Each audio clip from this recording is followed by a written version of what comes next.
প্রাণ প্রিয় টাঙ্গাইলবাসী, আপনারা সকলে কেমন আছেন? আমাদেরকে ভালো রেখেছেন কে? আমার বন্ধু মনোযোগ বাড়ায় দেন।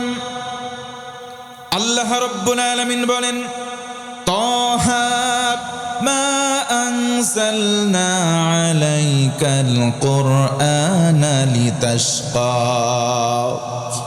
নবীজি আমার বিচলিত হয়ে গেলেন। কোরআনটা নাযিল হলো, নবীজি দাওয়াত শুরু করলেন। এক পর্যায়ে দূর দূর করে নবীজিকে সবাই তাড়িয়ে দেওয়া যখন শুরু করলো, আল্লাহর নবীজি চুপ করলেন, মনটা ভারাক্রান্ত হয়ে গেল। আল্লাহ রাব্বুল আলামিন তৎক্ষণাৎ সিদ্ধান্ত নিলেন, আমার হাবিব আমার রাসূল মন খারাপ করবেন না, এই কোরআন এই জন্য নাজিল করি নাই আপনার ভাগ্য নষ্ট হবে না, বরং এই কোরআন দিয়েছে আপনার ভাগ্য সুপ্রসন্ন হয়ে যাবে। আওয়াজ করে বলুন সুবহানাল্লাহ। আমার বন্ধুগণ, আজকে আলোচনার ভেতরে একটা সাবজেক্ট সামনে নিব। আল্লাহ বলেন, গোলাম মানুষ হয়েছো জিন হয়েছো, তোমাদের জন্য আমি আল্লাহ ঘোষণা দিলাম, ওয়ামা খালাকতুল জিন্না ওয়াল ইনসা ইল্লা লিয়াবুদুন। সকলে মিলে বলুন তো আল্লাহু আকবার। আমার আল্লাহ বলেন, ও গোলাম তুমি মানুষ হয়েছ কিংবা জিন জাতি, এই দুইটা জাতি তথা মনুষ্য জাত আর জিন জাতকে কেবলমাত্র সৃষ্টি করা হয়েছে আমি রবের দাসত্ব করবার জন্য। আমরা যদি বলি আল্লাহ কেমন করে দাসত্ব করব, কেমন করে তোমার গুণবাচক নাম আমাদের সম্মুখে আসবে, কেমন করে ইবাদতের মধ্যে মত্ত থেকে জীবন পরিচালনা করব জানতে চাই। কালামে হাকিম স্পষ্ট করে প্রমাণ দিয়ে দেয়, কোন বান্দা যখন নিজের জীবনটা ঢেলে সাজাবে, নিজের জীবনটা ইসলামী জীবন বানাতে চাবে, ও মুসলমান ভাইয়েরা, টাঙ্গাইলের মানুষ আমি জানতে চাই, বলেন আমরা যারা সমবেত, আমাদের জীবনটা ইসলামের ছাঁচে গঠন হোক, আমাদের জীবনটা ইসলামী হোক, আমরা চাই কি চাই না? আজকে আলোচনার মধ্যে ফুটিয়ে তুলব, একটা মানুষ যখন নিজের জীবন ইসলামী জীবন বানাতে চাই, তার জন্য কয়টা কর্মসূচি আছে। আমার আল্লাহ বলেন, ও গোলাম তুমি কেন ইসলামী জীবন বানাবে না, কেন ইসলাম দিয়ে জীবন সাজাবা না? কারণ ইসলাম ছাড়া অন্য কিছু আমি আল্লাহ কবুল করছি না, ইন ফিউচার করব না। আচ্ছা ভাইরা বলেন, ইসলাম ছাড়া অন্য কিছু আল্লাহ কবুল করবেন না ঘোষণা দিয়েছেন, আল্লাহর ওয়াদা কি মিথ্যা হবে? জোরে বলতে হবে, হবে। কারণ আল্লাহ কালামে বলেন, ওয়াদাল্লাহি হাক্কুন, আল্লাহর ওয়াদা সত্য। ভিন্ন আয়াতে আল্লাহ আবার বলেন, ইন্নাল্লাহা লা ইউখলিফুল মিআদ, একবার কোনো বিষয়ে আল্লাহ ওয়াদাবদ্ধ হলে সেই বিষয়ে কখনো বরখেলাফ করেন না। ইসলামী জীবন গঠন করতে পাঁচটা গুণাবলী। নাম্বার 1, 1 নম্বর হলো আল্লাহর ভয়। জোরে বলেন তো কার ভয়? আল্লাহর ভয় যার কলিজার মধ্যে থাকবে সেই ব্যক্তি মুত্তাকি। আল্লাহর ভয় তাকওয়া কারো কলিজায় থাকলে তার নাম মুত্তাকি হয়। পড়েন সুবহানাল্লাহ। ওয়া'লামু আন্নাল্লাহা মা'আল মুত্তাকিন।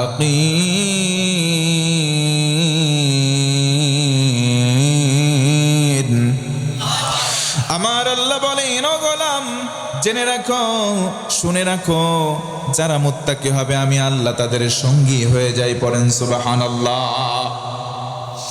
জীবনকে যদি ইসলামী মাইন্ডের বানাতে হয়, জীবনকে যদি ইসলাম দিয়ে সাজাতে হয়, আল্লাহ রব্বুল আলামিনের ভয় কলিজার মধ্যে লালন করার দরকার। জোরে বলেন, আছে না নাই? কারো কলিজার ভেতরে যদি আল্লাহর ভয় পয়দা হয়ে যায়, আল্লাহ বলেন, গোলাম আমি তোমাকে ছেড়ে দেব না, আমি আল্লাহ নিজেই তোমার সঙ্গী হয়ে যাব। আরেকবার বলেন সুবহানাল্লাহ। আল্লাহ রাব্বুল আলামিন ভিন্ন আয়াতে বলেন, আল্লাহু ওয়ালিয়ুল্লাযীনা আমানু ইউখরিজুহুম মিনাজ-যুলুমাতি ইলান-নূর। আল্লাহ রাব্বুল আলামিন বলেন, বান্দারে তোমার কলিজায় যদি ঈমান থাকে, আমি আল্লাহ ছেড়ে দেব না, আমি আল্লাহ তোমার বন্ধু হয়ে যাব। বলা যাবে না সুবহানাল্লাহ? আমরা যদি প্রশ্ন করি, আল্লাহ তুমি যদি আমাদের ওলি হও, তুমি যদি আমাদের বন্ধু হও, আমাদের কি উপকার একটু বলে দাও, ব্যক্ত করো, আমরা জানতে চাই। আল্লাহ রাব্বুল আলামিন বলেন, বান্দারে নিরাশ করব না, কুদরতি হাত দিয়ে তোমার হাত আমি চেপে ধরব, জান্নাতের পথ আলোর পথে তোমাকে পরিচালিত করব। ও মুসলমান বলেন, আমরা সবাই জান্নাতে যেতে চাই কি চাই না? আর জোরে বলেন, চাই কি চাই না? জান্নাতে যদি আমরা যেতেই চাই, আল্লাহর বেঁধে দেওয়া ঈমান, এই ঈমানটাকে মজবুত করে আমাদের কলিজায় ধারণ করবার দরকার আছে না নাই? আল্লাহ রাব্বুল আলামিন ঈমানদার মুমিন মুত্তাকি তাদের সঙ্গে থাকবেন। ও মুসলমান, আরেকবার জানতে চাই, বলেন তো ইসলামী জীবন গঠন করার গুণ যেন কয়টা? 1 নম্বর গুণ হলো আল্লাহর ভয়, 2 নম্বর হলো নামাজ। আমি জানতে চাই, বলেন দৈনন্দিন জীবনে কয় ওয়াক্ত নামাজ পড়ব? কিন্তু দুঃখজনক বিষয় এবং পরিতাপের বিষয়, 5 ওয়াক্ত নামাজ আজকে সমাজের মানুষ আমরা পড়তে চাই না, কিন্তু 5 শ্রেণীর মুসলমান এই সমাজের মধ্যে আছে। আমি বলি, দেখেন মিলে যাবে। 1 নম্বর মুসল্লি হলো শুকুর আলী মুসল্লি, সারা সপ্তাহ নামাজ নাই, শুক্রবারে শুধু জুমার নামাজে যায়, এমন শুকুর আলী মুসল্লি 2-1টা আছে না নাই? 2 নম্বর হলো রমজান আলী মুসল্লি, রমজান মাসে যাই, সারা বছর খোঁজ নাই, তাদের জ্বালাই নিয়মিত মুসল্লিরা রমজান মাসে সামনের কাতারে জায়গা পায় না, তাদের নাম রমজান আলী মুসল্লি। 3 নম্বর বরাত আলী, সবে বরাতের রাতে যায়, একবার এই মসজিদে যায় খিচুড়ির লোভে, আরেক মসজিদে যায় জিলাপির লোভে। কথা বলেন ঠিক কিনা? 4 নম্বর হলো কদর আলী, সবে কদরের রাতে যাই। 5 নম্বর হলো ঈদ আলী, 2 ঈদের নামাজ পড়তে যাই, সারা বছর নামাজ নাই, আছে না নাই? আল্লাহ রাব্বুল আলামিন বলেন, ফি জান্নাতি ইয়াতাসাআলুনা আনিল মুজরিমিন মা সালাকাকুম ফি সাকার ক্বালু লাম নাকু মিনাল মুসাল্লিন।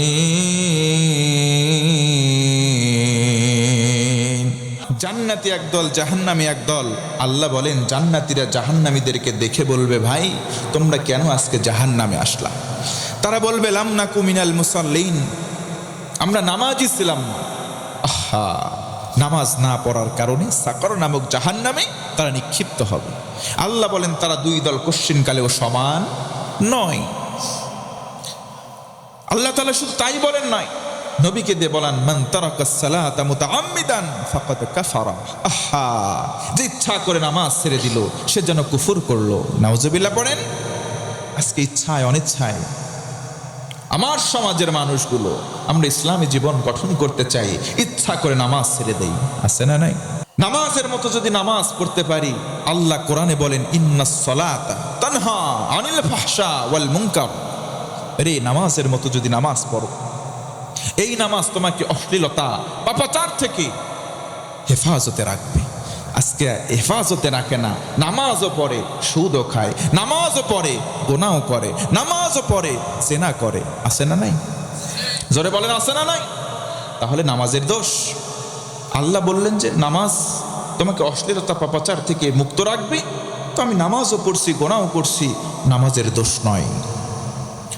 এক কথাই বলতে পারি, নামাজের দোষ নয়, বরং নামাজের মতো নামাজ হচ্ছে না, বিধায় গুনাহগুলো আমার আপনার থেকে দূর হচ্ছে না।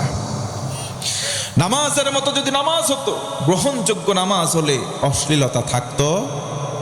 জোরে বলেন, থাকতো? আজকে নামাজের মতো নামাজ নাই, বয়সে মুরব্বী হয়ে গেছে, গুনাহ ছাড়ে নাই, টুকটুকির বাড়ির সামনে গিয়ে বলে, ওরে টুকটুকির মা, বয়স আমার বেশি না, শুধু চুল কটা হয়ে গেছে বাতাসে। এই যে অশ্লীলতা প্রমোট করতেছে কিছু মুরব্বী নামক, তাদেরকে বলবেন, মুরব্বী তোমার না বয়স হয়েছে? বলবে, বয়সে কি হয়েছে রে, আমার তো মন আর বুড়া হয় নাই। বয়সে আমি বুড়া হয়েছি, মন আমার বুড়া হয় নাই। আল্লাহর রাসূল সাল্লাল্লাহু আলাইহি ওয়াসাল্লাম বলেন, আল্লাহ লানত ওই সমস্ত শাইখুন কাবীর যারা বৃত্ত হয়ে গেছে কিন্তু গোনা ছাড়ে নাই, তাদের উপরে কার লানত? আরো জোরে বলেন কার? আমার বন্ধুগণ মনোযোগ বাড়ায় দেন। ইসলামী জীবন গঠন করার জন্য পাঁচটা কর্মসূচি। 1 নম্বর, আল্লাহর ভয় কলিজায় লালন করব। 2 নম্বর, নামাজ আদায় করব। ও মুসলমান, জানতে চাই দৈনন্দিন জীবনে নামাজ পড়ব আমরা কয় ওয়াক্ত? 5 ওয়াক্ত নামাজ এখন থেকে আমরা কেউ ছেড়ে দেব? আল্লাহ রাব্বুল আলামিন আমাদেরকে নামাজি হিসেবে যেন কবুল করেন। একটু আওয়াজ করে বলেন তো আল্লাহুম্মা আমিন। ইসলামী জীবন গঠন করার 3 নম্বর আমল হলো তিলাওয়াতুল কোরআন, কোরআনে কারিমের তেলাওয়াত, যেটা বর্তমান বাংলাদেশে একেবারে নেই, কমে গেছে। কথা বলেন ঠিক কিনা? আল্লাহর নবীজি বলেন আফদালুল ইবাদাতি তিলাওয়াতুল কোরআন, সবচাইতে দামি এবং মর্যাদাপূর্ণ ইবাদতের নাম হলো কোরআনের তেলাওয়াত। সুবহানাল্লাহ। আল্লাহ রাব্বুল আলামিন নবীজিকে মাধ্যম করলেন আর ঘোষণা করলেন খায়রুকুম মান তাআল্লামাল কুরআনা ওয়া আল্লামা, তোমাদের মধ্যে সর্বোত্তম ওই 2 ব্যক্তি যে কোরআন শেখে আর যে মানুষদেরকে কোরআন শেখায়। তার মানে ছাত্র শিক্ষক কোরআনের কারণে সম্মানিত এবং মর্যাদাবান হয়ে যায়। পড়েন সুবহানাল্লাহ। ইসলামী জীবন গঠন করতে চাই। ও আমার মা, ও আমার বোনেরা, আমার দিকে মনোযোগ বাড়ান। ইসলামী জীবন গঠন করতে চান কিন্তু আপনি কোরআন পড়তেই জানেন না। আপনার কাছে ইংরেজি ঠোঁটস্থ পড়তে পারেন, বাংলা, ইংরেজি, ম্যাথমেটিক্স, এইগুলো দিয়ে কখনো জান্নাতে যাওয়া যাবে না। কোরআন দিয়ে জান্নাতে যাওয়ার পথ সুগম করা লাগবে। কথা বলেন ঠিক কিনা? এই কথা আমি মোল্লার নয়, নবীজি আমার বলেন আল কুরআন হুজ্জাতুল লাকা ওয়া আলাইক, কোরআন তোমার পক্ষে না হয় বিপক্ষে দাঁড়াবে। জোরে বলুন সুবহানাল্লাহ। আল্লাহ রাব্বুল আলামিন বলেন আলহামদুলিল্লাহিল্লাযী আনসালা আলা আবদিহিল কিতাব ওয়া লাম ইয়াজআল লাহু ইওয়াজা। জোরে বলেন আল্লাহু আকবার। আল্লাহ রাব্বুল আলামিন বলেন সমস্ত প্রশংসার মালিক আল্লাহ।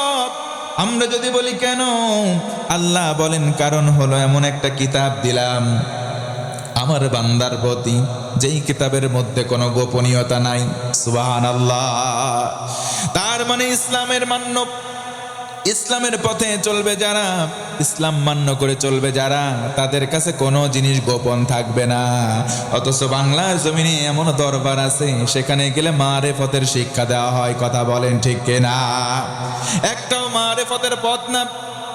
আমার একজন উস্তাদ বলতেন ওইগুলো মারেফতের পথ না, ওইগুলো হলো ফেরেশতার হাতে মায়ের খাওয়ার পথ। কথা বলেন ঠিক কিনা? তারাও আজকে আমাদের সমাজে মাথাচাড়া দিয়ে উঠেছে। আল্লাহ বলেন ওয়াতাসিমু বিহাবলিল্লাহি জামিআ, এক রশিকে আঁকড়ে ধরো। কয় রশি? আর আজকে আমাদের সমাজে দেখেন 8 রশি বানাইছে, কেউ 7 রশি, কেউ 14 রশি বানায় বসে আছে। কথা বলেন ঠিক কিনা? রাগ হচ্ছেন? রাগ হচ্ছেন? তাহলে ইসলামিক জীবন গঠন করতে আমরা চাই না? তাহলে ভালো কথাগুলো বলবে, এই কথাগুলো করবেন, বর্জনীয় কথাগুলো আমরা ফোকাসিং করব। কারণ অনেক মানুষ মনে করে এটাই ইসলাম, এজন্য খারাপগুলো উপস্থাপন করতে হবে। এগুলোকে অ্যাভয়েড করে, এগুলোকে মাইনাস করে আমাদের জিন্দগি গঠন করার দরকার আছে না নাই? আমার বন্ধুগণ মনোযোগ বাড়ায় দেন। ইসলামিক জীবন গঠন করার জন্য 5 আমল করতে হবে। 1 নম্বর আল্লাহর ভয়। ও মুসলমান, বুঝে থাকলে বলেন, কলিজায় যদি আল্লাহর ভয় থাকে সে কি কখনো গুনাহ করতে পারে? 1 নম্বর আল্লাহর ভয়, 2 নম্বর নামাজ, 3 নম্বর কোরআনের তেলাওয়াত। নবীজি বলেন কোরআনের তেলাওয়াতের একটা হরফ যদি কেউ পাঠ করে বিনিময়ে একটা নেকি দেওয়া হয়, ওই নেকিকে 10 গুণ বাড়ানো হয়। একটা অক্ষরের বিনিময়ে 10টা নেকি বান্দার আমল নাগায় সঙ্গে সঙ্গে লিখে দেওয়া হয়। পড়েন সুবহানাল্লাহ। 4 নম্বর হলো চরিত্র, নম্র ভদ্র হওয়া লাগবে। ও মুসলমান বলেন, নম্র ভদ্র মানুষ সমাজে বর্তমানে দিন দিন কমে যাচ্ছে, ঠিক না ব্যাটি? 1 নম্বর আল্লাহর ভয়। কার ভয়? 2 নম্বর নামাজ, 2 নম্বর, 3 নম্বর কোরআনের তেলাওয়াত, 3 নম্বর 4 নম্বর নম্র ভদ্র আচরণ, সুবহানাল্লাহ পড়েন। 5th and ফাইনাল 5 নম্বর হচ্ছে তওবা। জোরে বলেন তো কি? আচ্ছা বুকে হাত দিয়ে বলেন, আমার জীবনে কোনো গোনা নাই, কেউ আছেন? কেউ আছেন? আল্লাহর কোনো বান্দা গোনা করে নাই এমন কোনো বান্দা নাই, বা কোনো বাপের বেটা নাই বলতে পারবে না, কারণ ইচ্ছাই গোনা না করলেও তার অনিচ্ছায় গোনা হয়ে যায়। আমরা কেউ গোনামুক্ত নাই। অতএব আসেন না, কেউ যদি ইসলামিক জীবন গঠন করতে চাই, 5th and ফাইনাল তওবা করব কার কাছে? তওবার মতো যদি তওবা হয়, তওবার মতো যদি তওবা হয়, আল্লাহ কি ফ্যাসিলিটি দেয় জানেন? আল্লাহ বলেন, মান তাবা ওয়া আমানা ওয়া আমিলা আমালান সালিহা ফাউলাইকা ইউবাদদিলুল্লাহু সাইয়্যাতিহিম হাসানাত। পড়েন সুবহানাল্লাহ। আমার বন্ধুগণ মনোযোগ বাড়ায় দেন। তওবার মতো তওবা করলে কি উপকার হয়? কেউ যদি তওবা করে, তওবায়ে নাসুহা হয়, তওবার মতো একনিষ্ঠ তওবা যদি করতে পারে, জিন্দেগিতে কত গুনাহ করেছে, সকল গুনাহ এক থাকবে, ওই গুনাহগুলোকে আমার আল্লাহ বদল করে নেকি বানিয়ে দেবেন। জোর গলায় বলেন সুবহানাল্লাহ। গুনার পরিমাণ যার বেশি, একবার তওবা করলে তার আনন্দের সীমা নাই। আরেকবার বলেন না সুবহানাল্লাহ। জীবনে গোনা নাই এমন কোনো মানুষ নাই। অতএব আসুন না ভাই, আমরা তওবার মতো তওবা করি। তওবার অর্থ কি জানেন? রিটায়ারমেন্ট করা, ফিরে আস। আল্লাহ তাআলা ভিন্ন আয়াতে বলেন, যাহারাল ফাসাদু ফিল বার ওয়াল বাহর বিমা কাসাবাত আইদিন নাস লিয়ুযীকাহুম বা'দাল্লাযী আমিলু লাআল্লাহুম ইয়ারজিউন। দুনিয়াতে যা দৃশ্যমান জলস্থলে দেখতে পাও, সকল বিপর্যয় তোমাদের হাতের কামায়। এই যে আমরা আর্থকোয়াক, ভূমিকম্প প্রতিনিয়ত দেখছি, এই বিগত 1-2 সপ্তাহ হলো, রিসেন্ট পাস্ট, ভূমিকম্প হচ্ছে। আচ্ছা, এই ভূমিকম্প কি ফাও ফাও হচ্ছে? জোরে বলেন। কোরআন যে বলেছে, নবীর সুন্নাহ যেটা বলেছে, আমরা কি সেটা মানবো, নাকি যারা ভূতত্ত্ববিদ যা বলেছে তা মানবো? কোরআন এবং সুন্নাহর কথা আমরা ইমানদার হিসেবে, অ্যাজ এ বিলিভার আমরা মানবো। কথা বলেন ঠিক কিনা? নবীজি বলেছেন এই ভূমিকম্প হবে শেষ জামানায়, আখিরুজ জামান, ending point of the world. পৃথিবীর শেষ সময় এসে বেশি বেশি ভূমিকম্প হবে। আর জোরালো এক ভূমিকম্পের মাধ্যমে তো কিয়ামত অনুষ্ঠিত হবে। এই যে ভূমিকম্পগুলো আমাদের সিগনাল। অনেকে ফুটবল খেলে দেখবেন, ফুটবলের অনেক ভক্ত আছে এখানে, কেউ আর্জেন্টিনা তো কেউ ব্রাজিল, কেউ ফ্রান্স তো কেউ জার্মানি। এই যুবক কথা বলো ঠিক কিনা? দেখবেন ফুটবল যখন খেলা হয়, ফুটবল খেলে আমরা কিছু নীতি, কিছু নিয়ম ফলো করে চলে। যখন নিয়ম বহির্ভূত কোনো কিছু করে, পা দিয়ে বলে আঘাত করবে, এটা যদি পা দিয়ে কোনো প্লেয়ারকে বিপক্ষ দলের আঘাত করে, এটা হয়ে যায় ফাউল। কি হয়? ফাউল। এটা যদি গুরুতর হয়, প্রাথমিক পর্যায়ে মৌখিকভাবে রেফারি তাকে বলে সতর্ক হও, না হলে কিন্তু অসুবিধা হবে। সেকেন্ড টাইম যদি আবার রিপিট করে, তাকে ইয়েলো কার্ড দেখানো হয়, হলুদ কার্ড। কি দেখানো হয়? হলুদ কার্ড।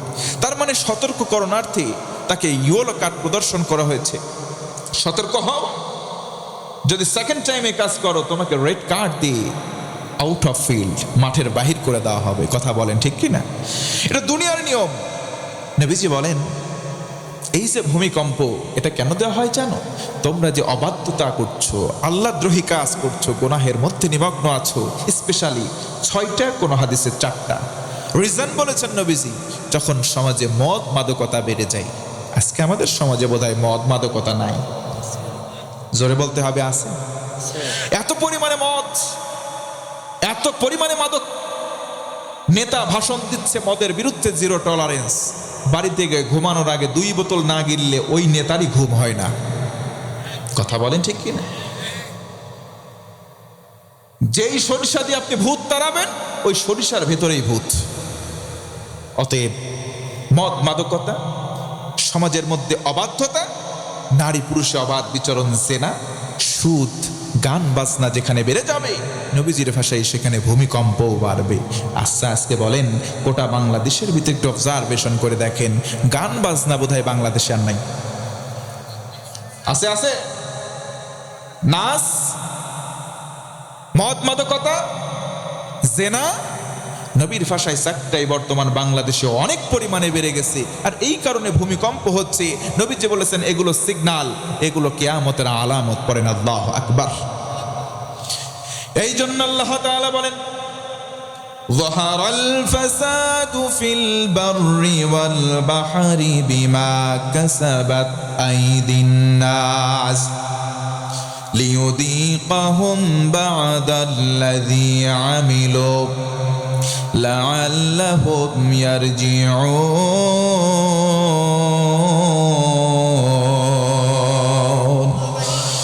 আল্লাহ রাব্বুল আলামিন এই জন্য বলেন, জলে স্থলে যা দেখতে পাও আমি আল্লাহর পক্ষ থেকে নয়, বরং তোমরা হাতের কামাই এটাই দেখতে পাও। নবীজির ভাষায় কিয়ামতের আলামত, সমাজ থেকে মদ মাদকতা মুক্ত সমাজ গঠনের জন্য চেষ্টা করব ইনশাআল্লাহ। আজকে আমাদের সমাজে মাদকাসক্ত মানুষ আছে, জেনা বেবিচারের মধ্যেও মানুষ আছে, সুদ ঘুষ বেড়ে গেছে। হাজী সাহেব বারবার প্রতি বছর হজ করে, কিন্তু সুদের সঙ্গে টাকা লাগায়। মাগরিবের নামাজের সময় হয়ে গেছে, আসরের নামাজের পর মসজিদের বাইরে পায়চারি করে। চাচা, ছোট্ট ভাতিজা এসে বলে, চাচা 5,000 টাকা আমার পূর্ণ প্রয়োজন, 5,000 টাকা আমাকে তুমি হাওলাত দাও, কর্জা হাসানা দাও। চাচা ডেকে বলে, না টাকা নাই। ভাতিজা বলে, চাচা আমাকে 5,000 দাও, 1 মাস শেষে 2,000 বাড়ায় 7,000 দেব। চাচা হাজী সাহেব মুস্কি হাসি দিয়ে বলে, টাকা আমার কাছে নাই, টাকা বাড়িতে তোর চাচির কাছে আছে, চল যাই। চাচির কাছে গিয়ে 5,000 টাকা দিয়ে বলে, তাড়াতাড়ি যা, মাস শেষে ঠিক মতো টাকা দিস। আর শোন, ওই যে মাগরিবের আযান হয়ে যায়, মসজিদে যেতে হবে, সামনের কাতারে, না হলে দেরি হলে জায়গা পাবো না। ও মুসলমান, জানতে চাই, বলেন বছর বছর হজ করে এমন সুদ করে হাজী সাহেব 2-1টা আছে না নাই? বছর বছর আপনি যতই হজ করেন, নামাজের প্রথম কাতারে দাঁড়ান, কাবার পেছনে দাঁড়ান, সারা জীবন শুধুমাত্র 1 দিরহাম সুদ খাওয়ার কারণে আপনার নামাজের সংখ্যা বাড়বে, কিন্তু একটা রাকাত নামাজ কবুল হওয়ার জন্য মাথার উপরে উঠবে না। কথা বলেন ঠিক কিনা? এই জন্য আমরা বলবো, আল্লাহ জীবনে কত গুনাহ করলাম, এই গুনাহ থেকে সারেন্ডার করলাম, একনিষ্ঠভাবে আল্লাহর কাছে আমরা ধরা দেব। আল্লাহ যা ভুল করেছে জীবনে আর কোনোদিন ভুল করব না। ও মুসলমান, একটু হিম্মত নিয়ে আওয়াজ করে বলেন তো আস্তাগফিরুল্লাহ। আল্লাহর কাছে আমরা বলবো আস্তাগফিরুল্লাহ। আল্লাহর কাছে আমরা ধরনা দেব, আল্লাহ ভুল করলাম, তোমার কাছে সারেন্ডার করলাম, কান ধরে তওবা করলাম, যত গুনাহ করেছি জিন্দেগিতে আর একটাও পুনরায় করব। তোমার কাছে আমরা কথা দিলাম, আল্লাহ কোনোদিন আর কোনো গুনাহ করব না। যেই গুনাহগুলো করলাম, এই গুনার জন্য তোমার কাছে মাপ চাই গো মালিক, আমাদেরকে মাফ করে দাও। আল্লাহ রাব্বুল আলামিন বলেন, উদউনি আস্তাজিব লাকুম। বান্দারে, আমি আল্লাহর কাছে চাওয়ার মতো যদি চাও, আমি আল্লাহ তোমাকে ফেরত দেব না, তুমি ডাকলেই তোমার ডাকে সাড়া দেব। বলা যাবে কি সুবহানাল্লাহ? এই জন্য বলেন তো, তওবা করার দরকার আছে না না? তাহলে বলেন, ইসলামিক জীবন সুন্দর করে স্বাচ্ছন্দ্যময় জীবন গঠন করার জন্য 1-2টা করে সর্বমোট কোয়ালিটি যেন কয়টা? আরো জোরে। নাম্বার 1, 1 নম্বর ভয় করব কাকে? 1 নম্বর আল্লাহর ভয়।